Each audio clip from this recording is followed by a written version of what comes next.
Channel है उसको subscribe करना है आपको। उसका एक कारण है, जो उपाय हम लोग कथा के माध्यम से बताते हैं, ये उपाय आपको YouTube के माध्यम से आपके मोबाइल पर पहुंच जाए। भोला सब दुख जिसको बहुत अधिक मात्रा में अगर लकवा ग्रसित हो गया है और वो नहीं पांडुकेश्वर का जल ला सकता, नहीं पांडुकेश्वर जा सकता, ना पांडुकेश्वर का पसीना जल ला सकता। आपको पहले कथा में कहा था कि जिसके शरीर को कंपन उत्पन्न हो जाता है, लकवा लग जाता है, जिसको मिर्गी की बीमारी हो जाती है, जो शरीर से एकदम हाथ पर कंपायमान होने लगता है, तो बद्रीनाथ जाते समय बीच में पांडुकेश्वर पड़ता है। उस पांडुकेश्वर के कुंड का जल पिला देने से उस व्यक्ति का लकवा धीरे धीरे समाप्त हो जाता है। मान लो आप पांडुकेश्वर नहीं जा सकते, मान लो आप इतनी दूर नहीं जा सकते, तो उसका एक तोड़ है, एक लाभ है कि आप एक स्थान पर जहां पर कहीं नंदी हो, कहीं बेल हो, नंदी को जानते हो ना, जहां पर नंदी को नाथा ना गया हो, नाथा हुआ नंदी नहीं चाहिए। नाथा हुआ नंदी मतलब जिसको नकेल ना डाली हो महाराज है?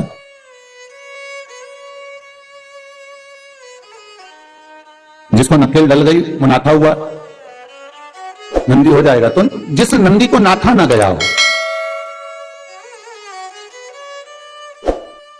उस नंदी के चरण की खुर या उस नंदी पर उस नंदी का पांव किसी तेल में पड़ जाए और उस तेल की मालिश मात्र 5 या 7 दिन कर दो, चिटट के आधा 1 घंटा बहुत है, खड़ा होकर दौड़ेगा व्यक्ति महाराज।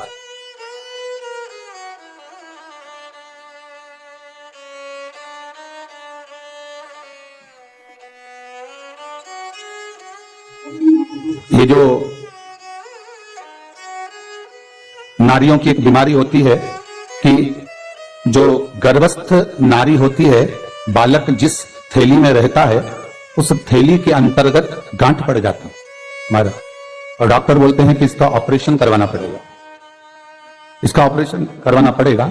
तो उस थैली के लिए कहा जाता है महाराज कि जो नंदीश्वर भगवान होते हैं, भगवान शंकर का एक नंदी जो स्वरूप होता है,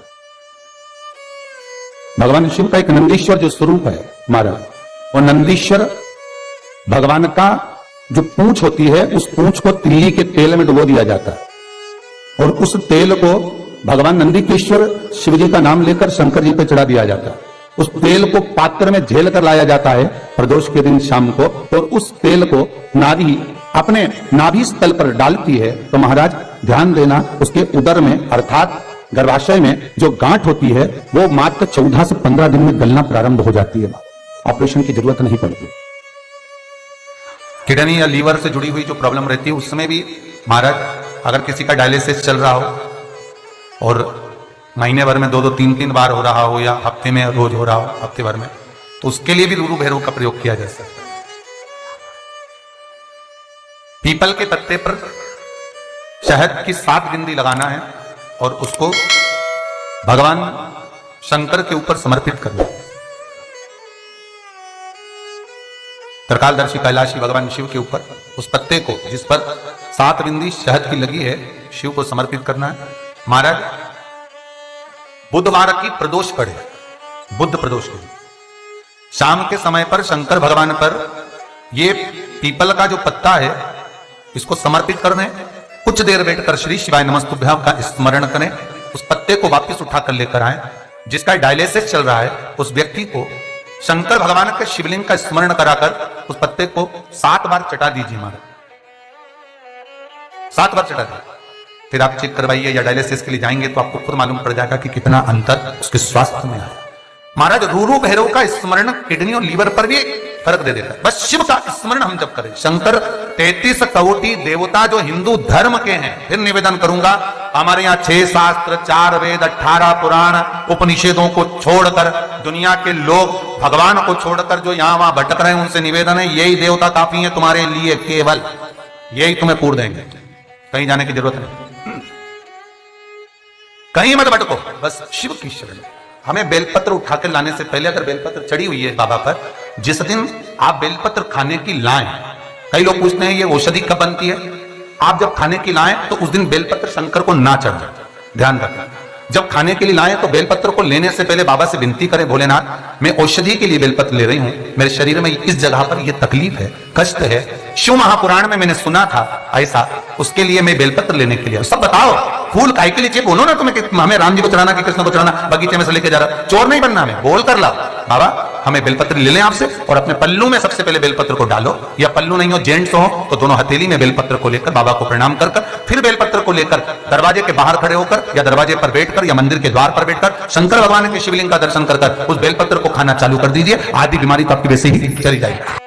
और बेलपत्री के लिए जो वर्णन किया गया वो लिखा गया, केवल बेलपत्री के अंतर्गत हस्तकमल पर रहने पर केवल श्री हरि ही नहीं, इस बेलपत्री के 3 पत्तों में ब्रह्मा विष्णु और महेश हमारे हस्तकमल पर विराजमान होते हैं।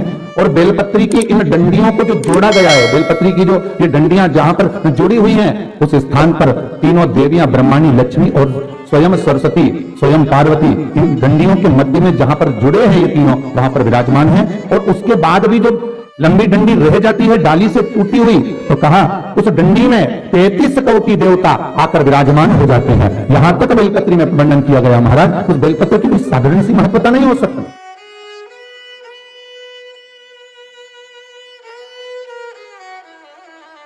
वो कोई सहज नहीं हो सकता।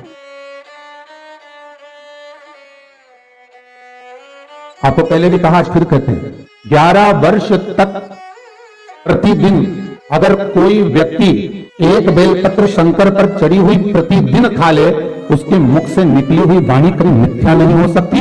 अच्छे से अच्छा जोगी, सन्यासी, तपस्वी, साधक, उपासक भी उसके आगे फीका हो जाता है, क्योंकि उसकी वाणी निष्फल हो ही नहीं सकती। जो उसने कह दिया तो वो पत्थर की लकीर होगा। शंकर पर चढ़ी हुई एक बेलपत्र का प्रतिदिन बस 11 वर्ष तक खाना है। आप खाइए, पर नागा नहीं होना चाहिए, छूटना नहीं चाहिए। एक समय एक नक्षत्र, अर्थात आप अगर सुबह 7 बजे खा रहे हो तो सुबह 7 बजे ही खाना होगा, 8 बजे खा रहे हो तो 8 बजे ही खाना होगा, पर एक दिन में एक बेलपत्र शंकर पर चढ़ी हुई प्रतिदिन खाना है, बिना नागे। तो आज भी नियम है, जिसका गर्भ न ठेरता हो, संतान ना हो रही हो, सफेद आंकड़े की जड़ लो, उस जड़ को तुमरुका जी का नाम लेकर 21 बार शिवलिंग पर से घुमा लो। रजस्वला धर्म के 7वें दिन, नारी 7 दिन तक काम नहीं करती, 7वें दिन उस जड़ को कमर पर बांध लो। पीपल के पत्ते को शिवजी पर चढ़वाओ, उस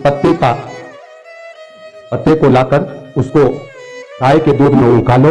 रात्रि को सोने से पहले पति और पत्नी दूध का पान कर तुमरुका जी का नाम लेकर पीकर फिर सो। महाराज 3 से 4 महीना, ज्यादा से ज्यादा अगर प्रबल कड़क योग है तो बाबा 6 महीना बहुत हो गया। जड़ को बंधी रहने तो कमर में लाल धागे में, भगवान कृपा करेगा, संतान अवश्य देगा। और गर्भस्थ बालक है, डॉक्टर कहे कि ऑपरेशन करना पड़ेगा तो 7 डली गुड़ की लो, और गुड़ की 7 डली को तुमरुका जी का नाम लेकर 7 बार घुमाकर तो डली को एक एक कर बहू को, बेटी को, जिसको संतान होने वाली है, डॉक्टर करे ऑपरेशन से संतान होगी, उसको एक एक कर खिला दीजिए। नॉर्मल ही डिलीवरी हो, नॉर्मल ही संतान हो, ऑपरेशन नहीं हो। शंकर की उपासना, तुमरुका जी का नाम सहज नहीं। जिसके नयन जा रहे हो, रोशनी कम होती चली जा रही है, रोशनी जाती जाए। महाराज शिव की उपासना, शंकर की उपासना। तुमरुका जी का नाम लेकर घी का दिया शंकर के मंदिर में लगा दो, उस पर एक प्लेट रख दो, काजल निकाल कर उसको घी में मिलाकर गाय के नैनों में लगाना प्रारंभ कर दीजिए। तुमरुका जी का स्मरण कर चांद को देखिए, स्मरण करिए, रोशनी बढ़ेगी, नेत्र की रोशनी प्रबल होने लगेगी, चश्मा उतर जाए।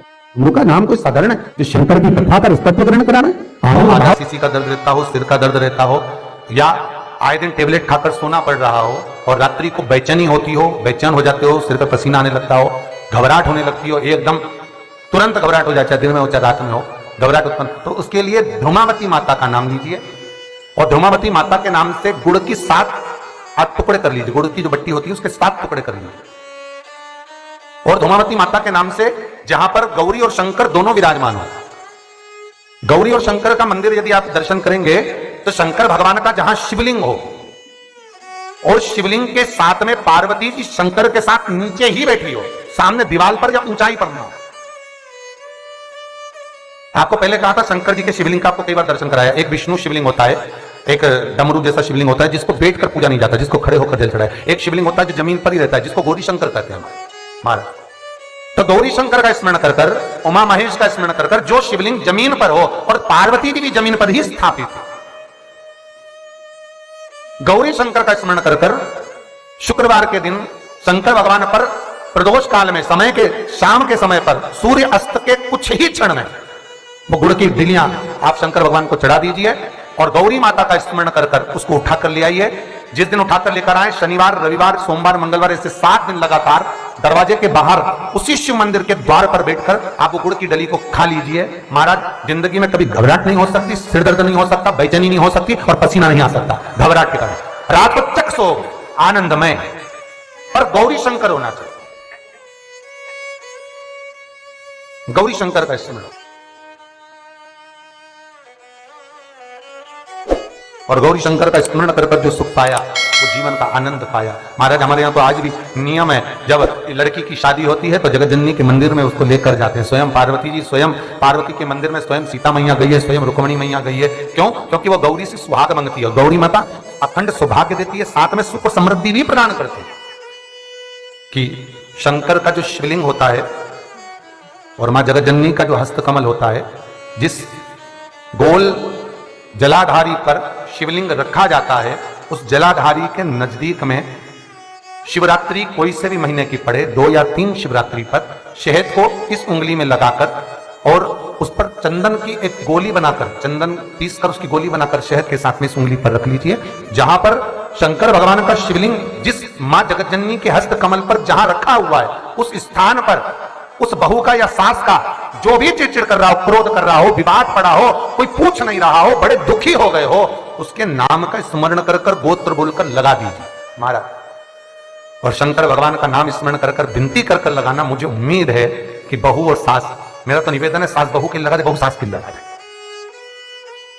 मेरा मन है, शिव महापुराण की कथा कहती है, उन दोनों के स्वभाव में अगर पूरा अंतर नहीं आया तो इतना तो विश्वास मुझे कुबेरेश्वर पर है कि 75% तो आराम लग ही जाएगा। पूर्ण नहीं भी लगा तो 75% मुझे विश्वास मेरे शिव पर कि उसका स्वभाव बदले। महाराज, स्वभाव बदलने के लिए ये जो जगह होती है,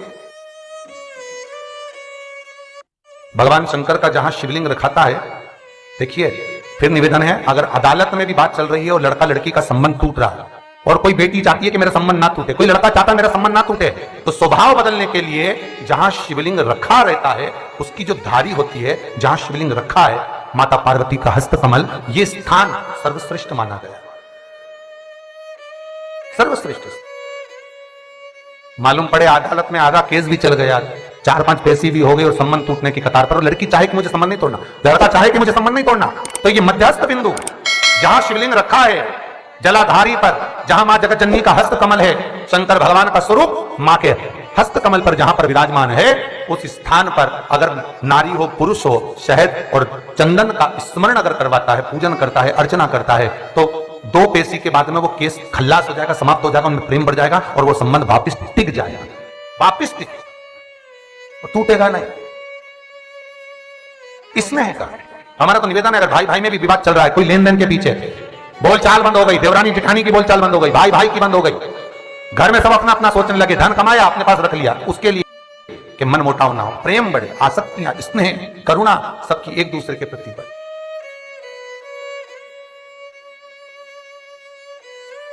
भगवान शंकर को पूर्ण अक्षत चढ़ता है।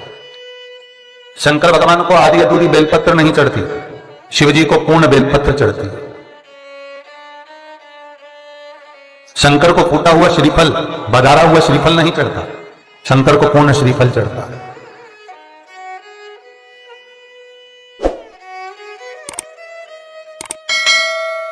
पूर्ण श्रीफल।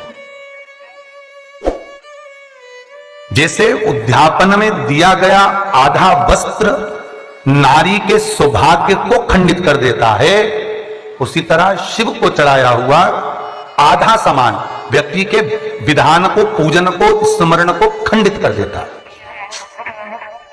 ध्यान दीजिएगा जरा, बहुत सुंदर कथा है, इसका स्मरण करिए। स्कंद पुराण का क्या कहा है स्कंद पुराण में?